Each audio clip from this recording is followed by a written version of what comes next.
السلام علیکم ورحمۃ اللہ تعالی وبرکاتہ۔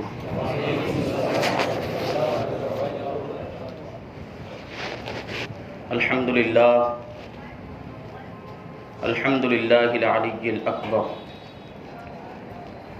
والصلاة والسلام علی سید البشر وشفیع الامة یوم المحشر وعلى آلہ واصحابہ السرج الغرر، اما بعد فاعوذ باللہ من الشیطان الرجیم، بسم اللہ الرحمن الرحیم۔ التائبون العابدون الحامدون السائحون الراكعون الساجدون الآمرون بالمعروف والناهون عن المنكر والحافظون لحدود الله وبشر المؤمنين۔ صدق الله مولانا العظيم، وصدق رسوله النبي الأمين المتين الكريم، ونحن على ذلك لمن الشاهدين والشاكرين والذاكرين والحامدين والحمد لله رب العالمين۔ آئیے ہم اور آپ سب سے پہلے حضور سرور کائنات، فخر موجودات، باعث تخلیق کائنات، احمد مجتبی محمد مصطفیٰ صلی اللہ علیہ وسلم کی بارگاہ بے کس پناہ میں جھوم جھوم کر درود و سلام کا نذرانہ عقیدت پیش کریں اور پڑھیں اللہم صلی علی سیدنا و مولانا محمد معظم الجود والکرم وآلہ الکرام وابنہ الکریم وبارک وسلم صلاۃ و سلاما علیک یا رسول اللہ صلی اللہ تعالی علیہ وسلم۔ عزیزان ملت اسلامیہ، میں نے خطبہ مسنونہ کے اندر جس آیت کریمہ کی تلاوت کی ہے، اس آیت میں اللہ تبارک و تعالی نے ایمان والوں کی 9 صفات اور 9 خوبیاں بیان کی ہیں۔ کروڑوں انسانوں میں سے اللہ تبارک و تعالی نے صرف ان لوگوں کا ذکر اس آیت کریمہ میں کیا ہے جن کے اندر یہ 9 صفتیں پائی جاتی ہیں، اور ان کی عظمت و شان یہ ہے کہ وہ چلتے تو زمین پر ہے، لیکن ان کے لیے عرش بری سے خوشخبریاں اور بشارتوں کا پیغام آتا ہے، اور ان کی شان یہ ہوتی ہے کہ دنیا میں ان کی ٹھوکروں سے کرامتوں کا ظہور ہوتا ہے، اور آخرت میں جنتیں ان کے قدموں پر قربان ہوگی۔ یہ اللہ کے ولی ہوتے ہیں، صاحب کرامت، اللہ کے محبوب بندے، جن کے اندر یہ 9 صفتیں پائی جاتی ہیں۔ سب سے پہلے ہم آیت کریمہ کا ترجمہ سماعت کرتے ہیں۔ اللہ تبارک و تعالی ارشاد فرماتا ہے التائبون العابدون الحامدون، توبہ کرنے والے، اللہ کی عبادت کرنے والے اور اللہ کی حمد بیان کرنے والے، السائحون الراکعون الساجدون، روزہ رکھنے والے، رکوع کرنے والے، سجدہ کرنے والے، الآمرون بالمعروف والناہون عن المنکر، بھلائی کا حکم دینے والے، برائی سے روکنے والے، والحافظون لحدود اللہ، اور اللہ کے احکام کی حفاظت کرنے والے، پابندی کرنے والے، وبشر المؤمنین، اے محبوب آپ ایسے ایمان والوں کو جنت کی بشارت دیں۔ اس میں 9 صفات بیان کی گئی: توبہ کرنا، اللہ کی عبادت کرنا، اللہ کی حمد بیان کرنا، روزہ رکھنا، رکوع سجدہ کرنا، بھلائی کا حکم دینا، برائی سے روکنا، اور اللہ کے حدود کی، اللہ کے احکام کی پابندی کرنا۔ یہ 9 خوبیاں ایسی ہیں جن کے ذریعے سے اللہ تبارک و تعالی مومن کو ولایت کا درجہ عطا فرماتا ہے۔ ان میں سب سے پہلی چیز جو بیان کی گئی ہے وہ ہے التائبون، توبہ کرنے والے۔ تو مومن کو چاہیے، ایمان والے کو چاہیے کہ وہ سب سے پہلے اپنے گناہوں سے توبہ کرے۔ اور یہ بات بھی آپ کے ذہن میں رہنی چاہیے کہ 2 گروہ صرف ایسے ہیں جو گناہوں سے معصوم ہیں، 2 جماعتیں ایسی ہیں جن سے گناہ ہونا ناممکن ہے۔ ایک تو فرشتوں کی جماعت ہے، ان سے گناہ نہیں ہو سکتا، وہ معصوم ہیں۔ اور انسانوں میں وہ جماعت جو گناہوں سے معصوم ہے وہ انبیاء کرام کی جماعت ہے۔ انبیاء کرام سے گناہ ہونا محال اور ناممکن ہے۔ پوری امت کا اس بات پر اجماع ہے کہ انبیاء کرام قبل نبوت بھی، اعلان نبوت سے پہلے بھی اور اعلان نبوت کے بعد بھی تمام صغیرہ کبیرہ گناہوں سے محفوظ ہوا کرتے ہیں۔ اور دوسرا گروہ اولیاء کرام کا گروہ ہے انسانوں کے اندر، تو یہ اگرچہ معصوم تو نہیں ہوتے لیکن اللہ تبارک و تعالیٰ اپنے فضل و کرم سے ان کو گناہوں سے محفوظ رکھتا ہے۔ اور ان دو گروہوں کے علاوہ جتنے بھی انسان ہیں وہ ضرور گنہگار ہیں، اور اسی وجہ سے حدیث پاک کے اندر ارشاد فرمایا گیا کہ کل بنی آدم خطاؤن وخیر الخطائین التوابون، کہ ہر آدمی، ہر انسان گنہگار ہے، اور گنہگاروں میں سب سے بہتر وہ لوگ ہیں جو اپنے گناہوں سے توبہ کر لیا کرتے ہیں۔ تو توبہ اللہ تبارک و تعالیٰ کو بہت ہی پسند ہے۔ مومن جب توبہ کر لیتا ہے تو اللہ تبارک و تعالیٰ اس سے خوش ہو جاتا ہے، اس سے راضی ہو جاتا ہے۔ اور عام طور پر لوگ یہ سمجھتے ہیں کہ جب بندہ توبہ کرتا ہے تو اللہ تبارک و تعالیٰ اس کے گناہوں کو معاف فرما دیتا ہے، لیکن صرف اتنا ہی نہیں ہے۔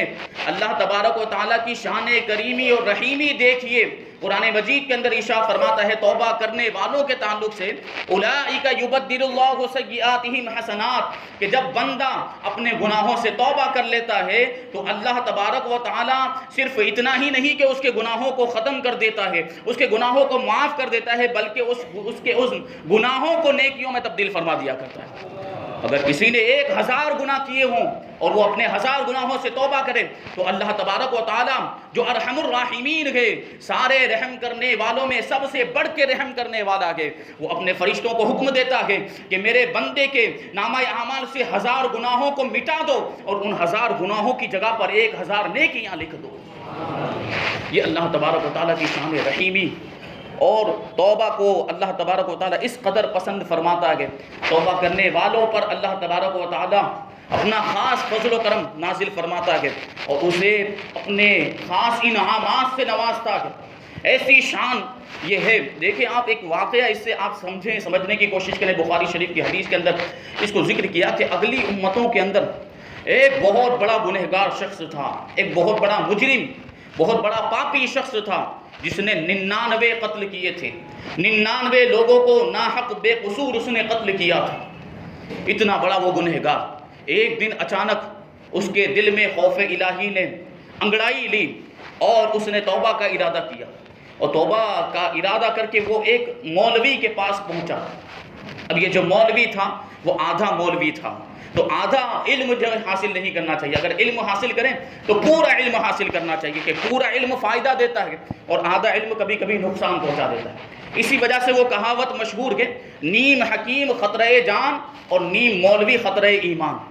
جو کامل علماء ہوتے ہیں، جو علم بھی رکھتے ہیں اور فیضان علم بھی جن کے پاس ہوتا ہے، علم کا نور بھی جن کے پاس ہوتا ہے، ان کے علم کے ذریعے سے لوگوں کو فائدہ پہنچتا ہے، اور ایسے علماء کی لوگوں کو پوری زندگی میں ضرورت پیش آتی ہے۔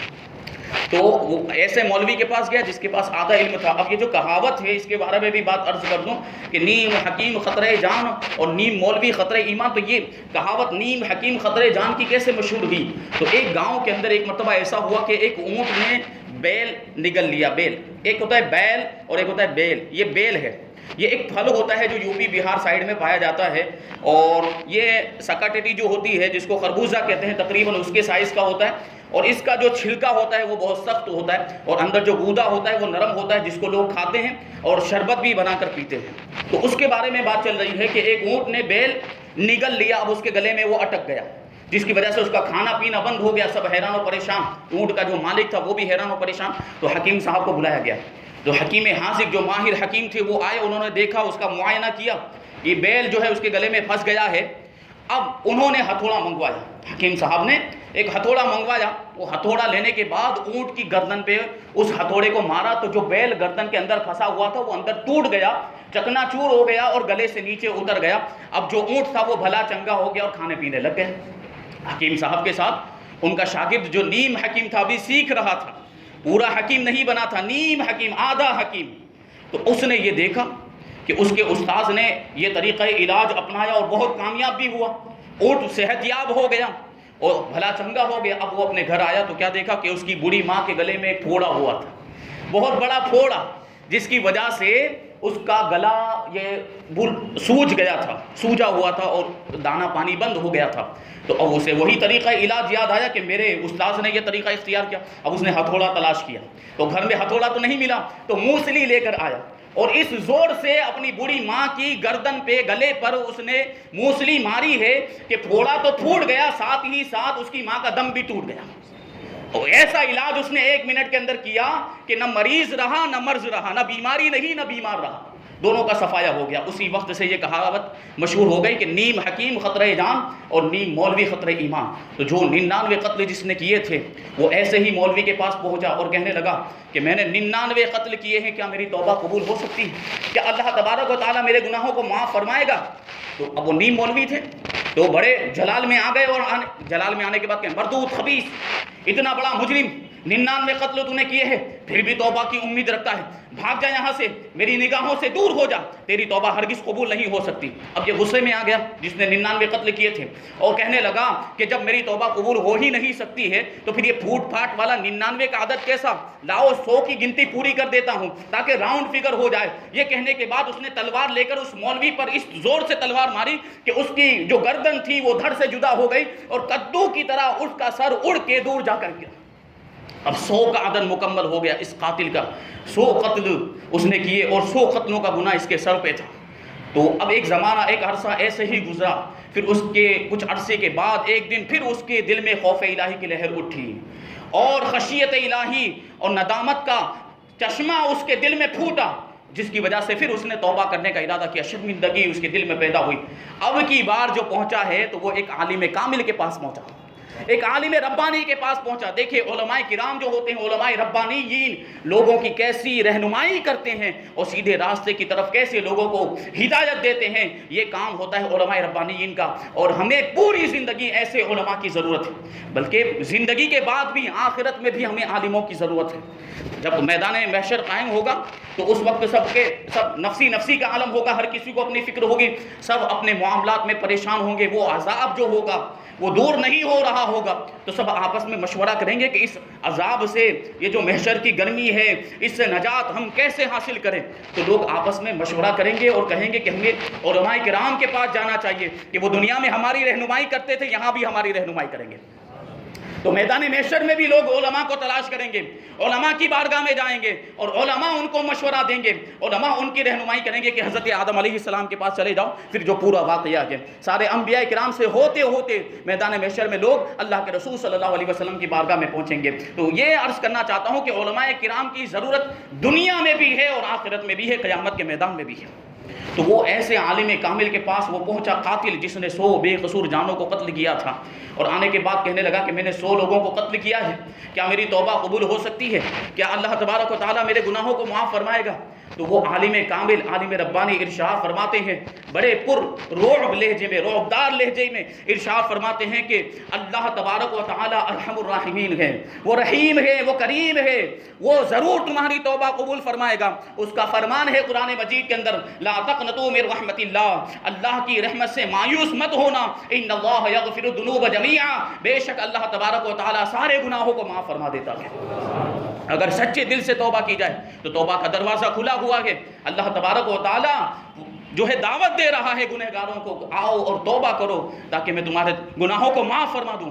اب وہ بڑا خوش ہوا جب ان عالم صاحب نے اس کو فتویٰ دیا اور اسے خوشخبری سنائی کہ جب سچے دل سے توبہ کی جائے تو اللہ تبارک و تعالیٰ گناہوں کو معاف کر دیا کرتا ہے. تو بڑا خوش ہوا، اس کے دل میں خوشی کی لہر دوڑ گئی. اب عالم صاحب نے اس کو حکم دیا کہ تم بیت المقدس کی جانب چلے جاؤ، وہاں کچھ نیک لوگ رہتے ہیں، کچھ عابد اور کچھ زاہد عبادت گزار بندے رہتے ہیں، تو ان کے ہاتھ پر توبہ کر کے ان کی بارگاہ میں رہ کر تم نیک عمل کرو، اللہ تبارک و تعالیٰ تمہارے گناہوں کو معاف فرما دے گا. اب توبہ کے ارادے سے وہ گنہگار، وہ قاتل بیت المقدس کی طرف روانہ ہو گیا. لیکن مشیت الہی دیکھیں کہ راستے کے درمیان ہی اسے موت آ گئی، موت کا فرشتہ آ گیا اور وہیں پر اس کا انتقال ہو گیا، اس کا دم نکل گیا. لیکن مرتے وقت بھی اس کا جذبہ شوق دیکھیں کہ جب وہ مر کر زمین پر گرنے لگا تو وہ منہ کے بل آگے کی جانب گرا تاکہ کم سے کم اتنا تو وہ بیت المقدس سے قریب ہو کر مرے. یہ اس کا جذبہ تھا. تو آگے کی طرف منہ کے بل ہو کر وہ گرا. اب جب وہ مر گیا تو ادھر سے عذاب کے فرشتے بھی آ گئے اور رحمت کے فرشتے بھی آ گئے. عذاب کے فرشتے کہنے لگے کہ اس نے 100 لوگوں کو ناحق قتل کیا تھا، اس لیے اس کو ہم لے جائیں گے اور اس کو عذاب میں مبتلا کریں گے. اور رحمت کے فرشتے کہنے لگے کہ نہیں، یہ توبہ کے ارادے سے، اچھے ارادے سے اپنے گھر سے نکلا تھا، لہٰذا یہ رحمت کا مستحق ہے، رحمت کے فرشتے اس کو لے جائیں گے. اب دونوں رحمت کے اور عذاب کے فرشتوں کے درمیان یہ بات چیت ہو رہی تھی کہ ادھر اللہ تبارک و تعالیٰ کی جانب سے ایک فرشتہ نازل ہوا، اور نازل ہونے کے بعد اس فرشتے نے یہ فیصلہ کیا کہ اس کے گھر سے لے کر بیت المقدس کی جو زمین ہے اس کو ناپا جائے. اگر آدھے سے زیادہ یہ راستہ طے کر چکا ہے تو رحمت کے فرشتے اس کو لے جائیں، اور اگر آدھے سے زیادہ اس نے راستہ طے نہیں کیا ہے تو پھر عذاب کے فرشتوں کو سپرد کر دیا جائے. اب اس زمین کو ناپا گیا، اس کے گھر سے لے کر بیت المقدس تک کی زمین کو ناپا گیا، تو جہاں اس کے قدم تھے وہ بالکل بیچوں بیچ کا راستہ تھا، راستے کا بالکل بیچوں بیچ والا حصہ تھا، اور جو وہ منہ کے بل آگے کی طرف ہو کر گرا تھا اتنا حصہ بیت المقدس کی طرف قریب تھا. اور ایک روایت میں یہ بیان کیا گیا ہے کہ اللہ تبارک و تعالیٰ نے بیت المقدس کی جانب جو زمین تھی جہاں اس کا انتقال ہوا، وہاں سے لے کر بیت المقدس کی طرف جو زمین تھی اس زمین کو سکڑنے کا حکم دیا، تو وہ زمین سکڑ گئی، اور جب اس زمین کو ناپا گیا تو وہ حصہ کم نکلا اس حصے کے مقابلے میں، لہٰذا رحمت کے فرشتوں کے حوالے کر دیا، اور اللہ تبارک و تعالیٰ نے اپنے عفو و غفران سے اس کو سرفراز فرمایا اور اس کے گناہوں کو معاف فرما دیا. تو یہ شان ہوتی ہے توبہ کی. جب بندہ، یہ تو دیکھیں اس نے صرف توبہ کا ارادہ کیا تھا، اچھے ارادے سے نکلا تھا، تو اللہ تبارک و تعالیٰ نے اس کو اپنی ایسی رحمتوں سے نوازا ہے. جب بندہ سچے دل سے توبہ کر لے تو سوچیں، اندازہ لگائیں کہ اللہ تبارک و تعالیٰ اس کو کیسے انعامات عطا فرمائے گا. ایک مرتبہ حضرت فاروق اعظم رضی اللہ تعالیٰ عنہ کے دور میں ایک شرابی تھا جو شراب پیتا بھی تھا اور شراب کی سپلائی، شراب کا کارخانہ چلاتا تھا اور اس کی سپلائی بھی کرتا تھا. تو ایک دن دوپہر کے وقت جب تیز دھوپ تھی، سب لوگ اپنے گھروں کے اندر چھپے ہوئے تھے، وہ شرابی بغل کے اندر شراب کی بوتل رکھ کے اوپر سے جبہ پہن کر کمبل اوڑھ کر اپنے گھر سے باہر نکلا، اور راستے میں جا ہی رہا تھا کہ اچانک کیا دیکھتا ہے کہ سامنے سے امیر المؤمنین فاروق اعظم رضی اللہ تعالیٰ عنہ تشریف لا رہے ہیں. اور فاروق اعظم رضی اللہ تعالیٰ عنہ کی ہیبت کا معاملہ یہ تھا کہ ان کو دیکھتے ہی لوگ کانپ جایا کرتے تھے. تو یہ جو شرابی تھا اس کی روح کانپنے لگ گئی کہ فاروق اعظم رضی اللہ تعالیٰ عنہ سامنے سے تشریف لا رہے ہیں. آپ کا جو درہ تھا اس کی ہیبت کا معاملہ یہ ہے کہ جب بنو امیہ کے دور حکومت میں سپاہی ننگی تلواریں لے کر نکلا کرتے تھے تو حضرت ابو ہریرہ رضی اللہ تعالیٰ عنہ اس وقت ارشاد فرماتے تھے وَيْحَكُمْ لَدُرَّةُ عُمَرَ أَحْيَبُ مِنْ سُيُوفِكُمْ، کہ تم ہلاک ہو جاؤ، تمہارا ناس ہو. حضرت فاروق اعظم رضی اللہ تعالیٰ عنہ کا درہ تمہاری تلواروں سے زیادہ ہیبت رکھتا تھا. حضرت فاروق اعظم کے درے میں، لکڑی میں تمہاری تلواروں سے زیادہ ہیبت تھی. یہ فاروق اعظم کا روب و دبدبا تھا، وہ ہیبت کا معاملہ تھا. تو جب اس نے فاروق اعظم رضی اللہ تعالیٰ عنہ کو آتے ہوئے دیکھا تو وہ کانپنے لگا، لرزہ بنندام ہو گیا، اور گڑ گڑا کر دل ہی دل میں اس نے سچے دل سے توبہ کی. اللہ تبارک و تعالیٰ کی بارگاہ میں اس نے عرض کیا، اے پروردگار عالم، میں آج سے توبہ کرتا ہوں کہ کبھی شراب کو چھوؤں گا بھی نہیں، کبھی شراب کو ہاتھ نہیں لگاؤں گا، اور میں نے آج سے شراب کو چھوڑ دیا ہے. پروردگار عالم مجھے فاروق اعظم کے درے سے بچا لے. یہ اس نے دل میں توبہ کی. فاروق اعظم رضی اللہ تعالیٰ عنہ جب قریب آئے تو اس کے چہرے کو دیکھ کر سمجھ گئے وہ گھبرایا ہوا تھا اور چہرے سے خوف کے آثار، ڈر کے آثار ظاہر تھے. تو فاروق اعظم سمجھ گئے کہ ضرور دال میں کچھ کالا ہے. تو آپ نے ارشاد فرمایا کہ کمبل اتار، جبہ نکال. اس نے کمبل اتارا اور جبہ نکالا تو بغل میں ایک بوتل رکھی ہوئی تھی. پوچھا بغل میں کیا ہے؟ اس نے کہا کہ بوتل ہے. ارشاد فرمایا کہ اس میں کیا ہے؟ دکھا مجھے. تو وہ ڈرتے ہوئے گھبراتے ہوئے اس نے اپنے ہاتھ سے اپنی بغل سے اس بوتل کو نکالا اور نکالتے ہوئے کہنے لگا کہ اس میں تو دودھ ہے. تو فاروق اعظم رضی اللہ تعالیٰ عنہ ارشاد فرماتے ہیں کہ جب دودھ ہے تو اتنا گھبرانے کی کیا ضرورت ہے، اور دودھ کو اس قدر چھپا کر لے جانے کی کیا ضرورت ہے. تو اس نے کوئی بات نہیں کہی، لیکن فاروق اعظم رضی اللہ تعالیٰ عنہ کی حیرت میں اور زیادہ اضافہ ہو گیا.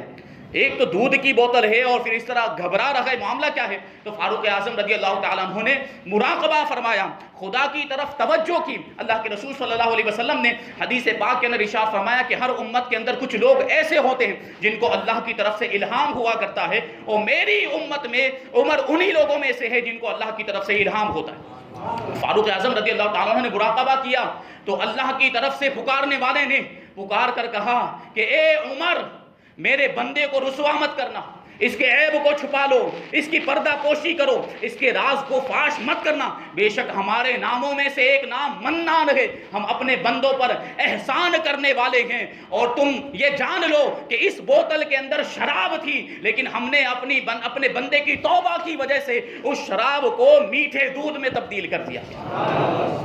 یہ توبہ کی برکت دیکھیے کہ اس نے سچے دل سے توبہ کی تو اللہ تبارک و تعالیٰ نے اسے صاحب کرامت ولی بنا دیا۔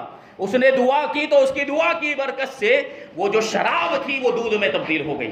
فاروق اعظم رضی اللہ تعالیٰ عنہ نے دل ہی دل میں سوچا کہ توبہ کرنے والوں پر اللہ تبارک و تعالیٰ کیسے انعام عطا فرماتا ہے، کیسی رحمتوں کا نزول فرماتا ہے، اور اللہ کی قدرت پر سبحان اللہ کہتے ہوئے وہاں سے روانہ ہو گئے۔ یہ شان ہے توبہ کرنے کی، اور یہ برکت ہے۔ اگر ہم بھی چاہتے ہیں کہ ایسی رحمتیں ہم پر بھی نازل ہوں، ایسے انعامات ہمیں بھی اللہ تبارک و تعالیٰ عطا فرمائے، تو ہمیں بھی اپنے گناہوں سے توبہ کر لینی چاہیے۔ آج بھی توبہ کا دروازہ کھلا ہے، اور اس وقت تک توبہ کا دروازہ کھلا رہے گا جب تک سورج مغرب سے طلوع نہیں ہو جاتا۔ یہ بات ذہن میں رہنی چاہیے۔ اسی طرح کا ایک واقعہ ہے کہ بایزید بسطامی بسطام شہر میں رہا کرتے تھے۔ وہ اس شہر میں اچانک ایک مرتبہ ایک طوائف فاحشہ عورت، بدکار عورت آ گئی۔ اب معاملہ یہ تھا کہ شہر کے سارے نوجوان اس کی گلی کا بہت جام کر دیا، اس کی گلی کا طواف کرنے لگے اور اس کی گلی کے چکر لگانے لگے، اور شہر کے بہت سے نوجوان گناہوں میں مبتلا ہو گئے، زناکاری اور بدکاری میں مبتلا ہو گئے۔ اب جو اس شہر کے بڑے بزرگ لوگ تھے وہ حضرت خواجہ بایزید بسطامی رحمۃ اللہ تعالی علیہ کی بارگاہ میں آئے، اور آنے کے بعد کہنے لگے کہ حضرت، شہر کا ماحول بالکل بگڑ چکا ہے اور شہر کی حالت بالکل ابتر ہو چکی ہے، ہمارے نوجوان گناہوں میں، زناکاری میں، بدکاری میں مبتلا ہو گئے، ایک فاحشہ عورت ہمارے شہر میں آ گئی جس کی وجہ سے یہ گناہوں کا ماحول پیدا ہو گیا ہے۔ آپ اپنے رب کی طرف توجہ فرمائیں تاکہ اللہ تبارک و تعالی ہمارے شہر پر رحم فرمائے اور یہ گناہوں سے محفوظ ہو جائے، یہ جو بلا ہے یہ ہمارے شہر سے دور ہو جائے۔ حضرت بایزید بسطامی رحمۃ اللہ تعالی علیہ کو شہر والوں پر رحم آ گیا، تو شام کے وقت حضرت بایزید بسطامی رحمۃ اللہ تعالی علیہ اپنا ڈنڈا لے کر، اپنا عصا لے کر اس فاحشہ عورت کے دروازے پر گئے اور ڈنڈا لے کر وہیں پر بیٹھ گئے۔ یہ اللہ والوں کی ادائیں ہوتی ہیں۔ دیکھیں کس طریقے سے لوگوں کی اصلاح کرتے ہیں اور کس طریقے سے تبلیغ کا فریضہ انجام دیتے ہیں۔ تو حضرت بایزید بسطامی رحمۃ اللہ تعالی علیہ ڈنڈا لے کر اس کے دروازے پر بیٹھ گئے۔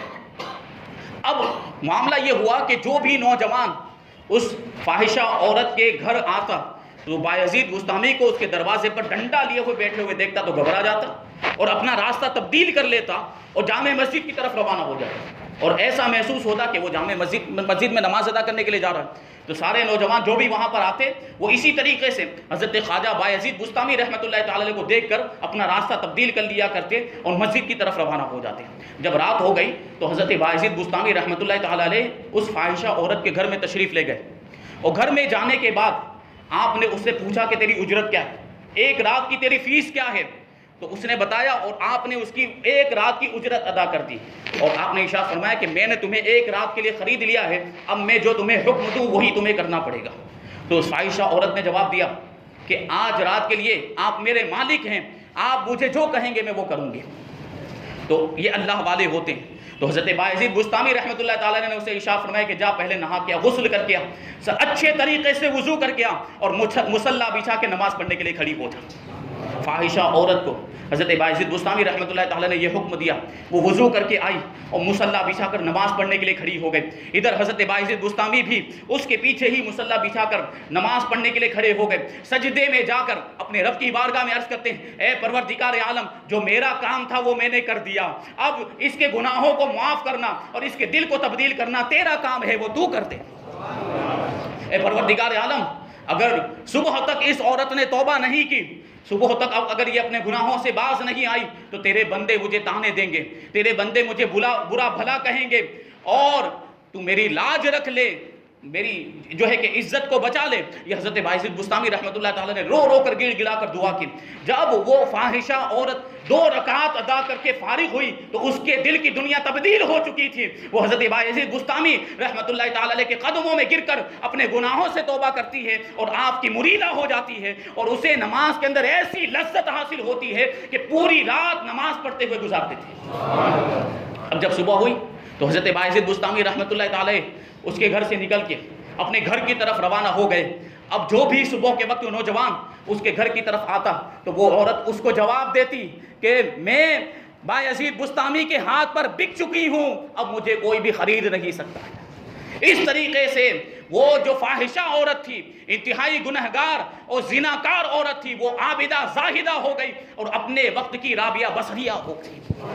یہ شان ہوتی ہے توبہ کی برکت سے اللہ تبارک و تعالیٰ ایسا مقام و مرتبہ عطا فرماتا ہے. تو ہمیں بھی چاہیے کہ ہم بھی اپنے گناہوں سے توبہ کریں. اللہ تبارک و تعالیٰ کی بارگاہ میں دعا ہے کہ ہم سب کو اپنے گناہوں سے توبہ کرنے کی توفیق عطا فرمائے، گناہوں سے بچنے اور نیکیاں کرنے کی توفیق عطا فرمائے. وما علینا الا البلاغ.